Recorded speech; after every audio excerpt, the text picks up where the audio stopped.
ఆదేశాలు ఇవ్వడం జరిగింది. వెంటనే ఆ వేకెన్సీలన్నీ కూడా ఫిల్ చేసి ఫుల్ ఫ్లెజ్డ్ సర్వీసెస్ ఎక్కడైతే గ్యాప్స్ ఉన్నాయో అవి ఫిల్ చేయమని చెప్పి వారు ఆదేశాలు ఇచ్చారు. దానికి అనుగుణంగానే వెంటనే DCHSతో కూర్చొని మనం ఇమీడియట్గా డాక్టర్ వేకెన్సీస్ కూడా రిక్రూట్మెంట్, అది కాంట్రాక్ట్ పద్ధతి అయినా కానీ రాష్ట్ర ప్రభుత్వం నుంచి కూడా ఏవైతే మనకి ఆదేశాలు కావాలి వాటికి కూడా పంపించి తొందరలోనే చేసి అన్ని విధాలుగా ఏరియా హాస్పిటళ్ళు, CHCలు ఫుల్ ఫ్లెజ్డ్గా చేస్తూ మన ఇక్కడ ఉన్న ప్రజలకి అందుబాటులో తీసుకొస్తామని చెప్పి దానికి శాయశక్తుల మనందరం కూడా పనిచేసి మన హాస్పిటల్కి, రాష్ట్ర ప్రభుత్వానికి మంచి పేరు తీసుకురావాలని చెప్పేసి ఇక్కడ డాక్టర్ ఆయన వైద్య సిబ్బంది అందరినీ కూడా కోరుకుంటూ ఈ అవకాశం ఇచ్చిన మీ అందరికీ నేను ధన్యవాదాలు తెలియజేస్తూ సెలవు తీసుకుంటా ఉన్నాను. ప్రజాప్రభుత్వం అంటే మాటల ప్రభుత్వం కాదు, చేతల ప్రభుత్వం అని నిరూపించుకునే దిశగా ఈరోజు ఒకే రోజు 3 హాస్పిటల్స్ ఎంతో భారీ ఎత్తున ఈరోజు మనం నిర్మించుకోవడం, పూర్తి చేసుకోవడం. గత ప్రభుత్వం అయితే ఓన్లీ మాటలకే చెప్పి అరకొర నిర్మాణాలు చేసి వదిలేశారు, గోడలు కట్టి వదిలేశారు. అలాంటిది ఈరోజు మనం ఎన్నో కోట్ల రూపాయలు వెచ్చించి ఈరోజు మనం కంప్లీట్ చేసుకొని ఈరోజు అత్యాధునిక వసతులతోటి ఇంత మంచి హాస్పిటల్స్ని మనం ప్రారంభించుకోవడం జరిగింది.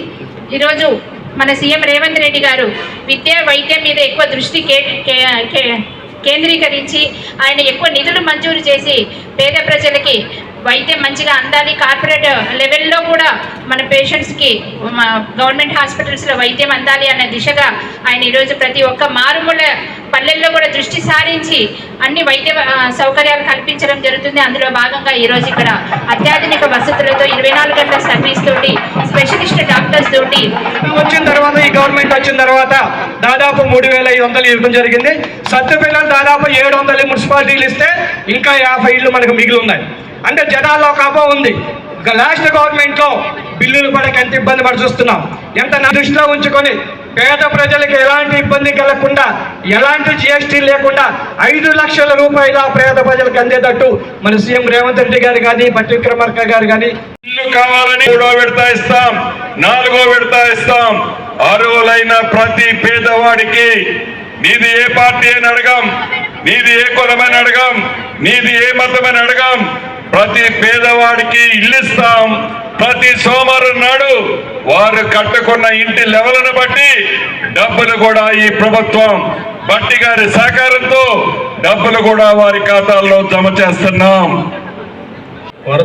ప్రభుత్వం వచ్చిన తర్వాత 57,088 అదనంగా రేషన్ కార్డుని రాష్ట్రంలో, ఈ జిల్లాలో కేవలం ఖమ్మం జిల్లాలో అదనంగా రేషన్ కార్డులు ఇచ్చి ఈరోజు 11,30,122 మంది సన్నబియ్యం లబ్ధిదారులు ఉంటే జిల్లాలో వ్యవసాయం చేపట్టేటువంటి ఏ సంక్షేమ కార్యక్రమం కూడా, ప్రతి సంక్షేమ కార్యక్రమం దేశంలో ఉన్న అనేక రాష్ట్రాలకి ఆదర్శంగా మారింది.